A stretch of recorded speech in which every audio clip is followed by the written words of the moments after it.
Welcome back, YouTube.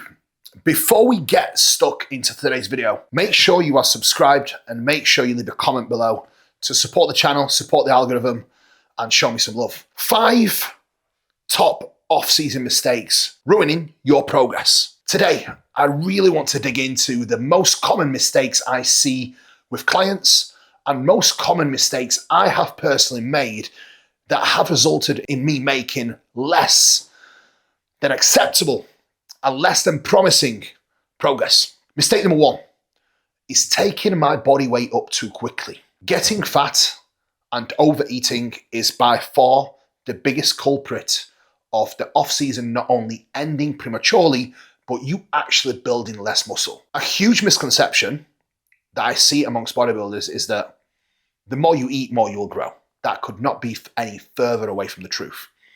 You have to understand, you can only grow muscle at a certain pace. And not only the studies do back it now, but anecdotally, what I see the best progress with is a small surplus over a longer period of time versus a larger surplus over a shorter period of time, gaining more weight in general. More weight does not equate to more muscle.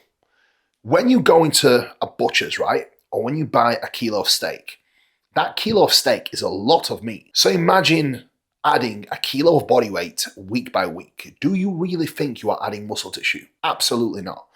If I was to give you a perfect reference range for how much body weight you should be gaining in an off-season phase, for assisted athletes, I would always shoot for around £1 per week on an upper limit. Roughly £1 per week rate of gain over 20 to 25 weeks is going to translate to a lot of muscle mass, but it will also give you the ability to stay leaner and not accumulate as much muscle.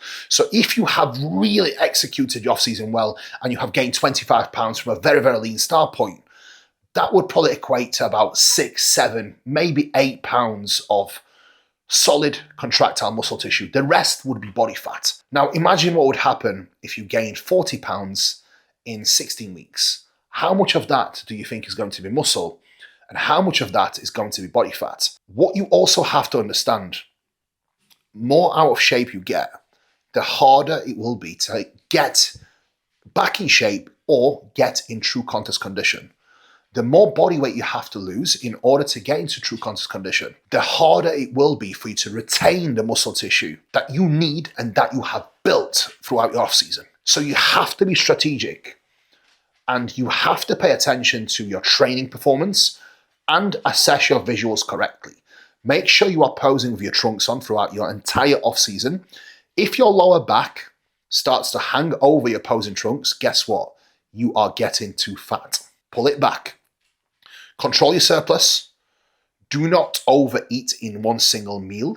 Overfeeding in one single meal sitting is by far the worst thing you can do, because what happens then essentially, guys, is you could be eating in a calorie maintenance or even a deficit, and then you would overcompensate in a large meal once per week, which is what you see commonly happen with guys who like the big cheat meals. This is one quick way to get fat and not support your training performance or recovery through not giving your body adequate amount of nutrition consistently with a small surplus across the week. Keep your activity levels in place, uphold basic NEAT levels, and focus on your training performance. Make sure that your rate of gain is appropriate. You must be gaining weight, but it has to be controlled. And essentially, guys, remember, you cannot eat muscle on. Muscle will come on as a byproduct of training, which is fueled by a small, consistent calorie surplus coming from quality macronutrients, protein, carbs, and fats, and micronutrients. So remember, not all calories are created equal. Step number 2, that is running your progress in the off-season: sleep and recovery. A lot of people are either undersleeping or are consistently under-recovered. You can only do what you can recover from. Poor sleep will not only lead to inflammation, poor insulin sensitivity, which then in turn leads to worse nutrition partitioning, which in simple terms means any food that you eat, you will not make the most of it. And the likelihood of you gaining more body fat and having worse training performance off the back of not so great sleep is going to be extremely high. If you want to maximize your growth in the off season and stay leaner, you have to prioritize your sleep and recovery. Shoot for getting a minimum 8.5 hours in bed if possible. You don't have to track your sleep, but you have to have the ability to be self-aware enough to know that you are feeling good and you are feeling rested up on wake. If you are waking up consistently feeling fatigued and under-recovered, your training performance will be suboptimal. If you are not able to train at all-out capacity with good effort and handle an adequate amount of volume, you will not grow. Prioritize sleep and recovery. You can only do what you can recover from. And if you find yourself feeling constantly flat, constantly unable to progress your lifts, you are likely under-recovered, or you are undersleeping or overdoing your training volume. Prioritize rest days. Rest days are there for you to recover. So guys that like to do active rest days where they are consistently adding more activities, guys, please remember, you do not recover by doing more. You recover by doing less. On your rest days, you are supposed to rest. That is a huge part of your recovery process. Rest days are equally as important as your training days. I wish I could train every single day, but that would lead to me making no progress. So make sure your rest days are actual rest days. Point number 3 that is limiting your ability to progress in the off-season. A simple fact, you are not progressing your lifts. Progressive overload is absolutely the key. You can achieve progressive overload through different ways. You can add more volume, add more load, more reps. The most important thing and the most important factor is that you achieve some sort of progressive overload. There has to be progression within your training. If you are not progressing your lifts consistently over time, if you're not either adding load to the bar or extra repetitions or even to a degree extra sets that you can still progress, guess what? You are not growing. In order for your muscle to grow, you have to make sure that it gets enough stimulus to create an adaptive response. So in short, you go into the gym, you lift hard, you go home, you recover, and then hopefully your muscle then adapts through the stress that you've given the tissue, and it will force adaptation to happen.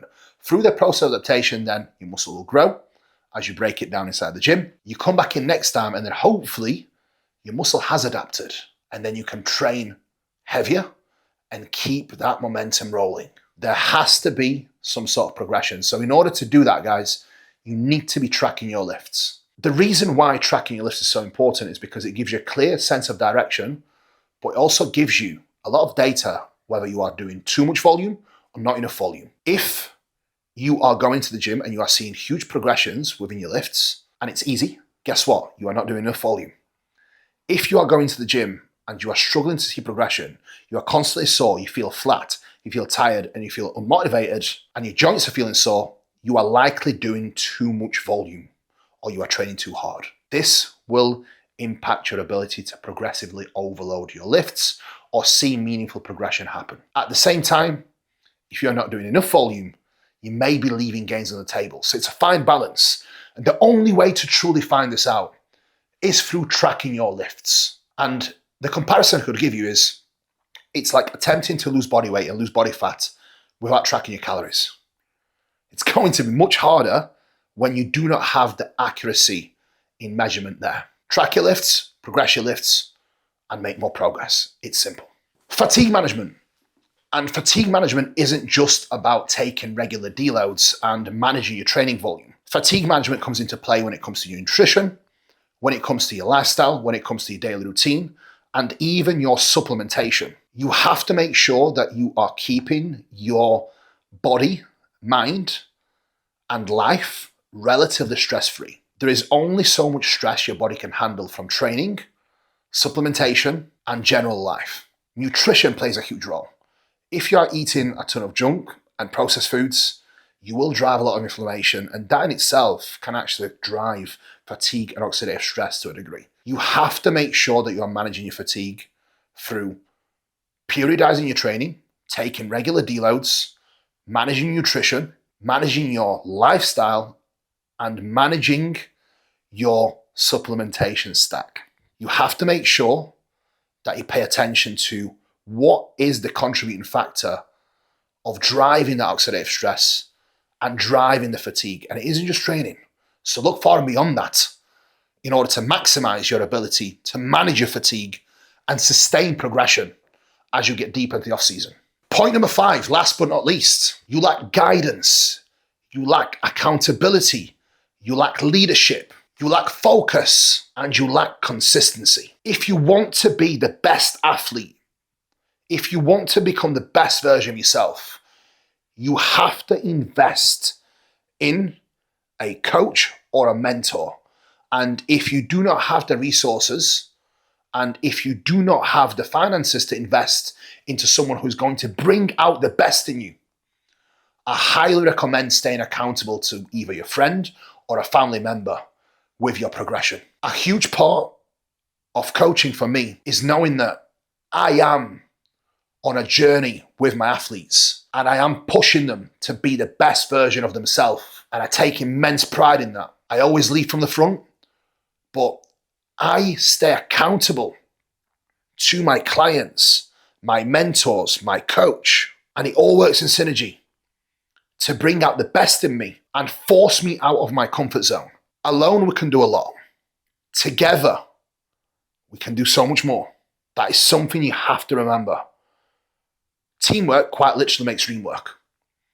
Having the right people in your corner is not only going to allow you to reach your true potential, it will force you out of your comfort zone. And I promise you guys, it will allow you to make more progress than ever. Don't let your off-season slip away from you by poor decision making, chopping and changing your training programs, trying to find something new. Stay accountable to someone that will guide you in the right way. Stay locked into your program and focus on consistency, effort over time. Guys, I promise you, you can achieve so much more.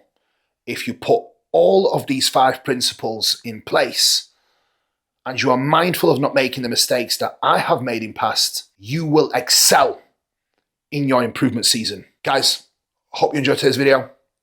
I appreciate you all watching. Peace out for now. Make sure you comment below.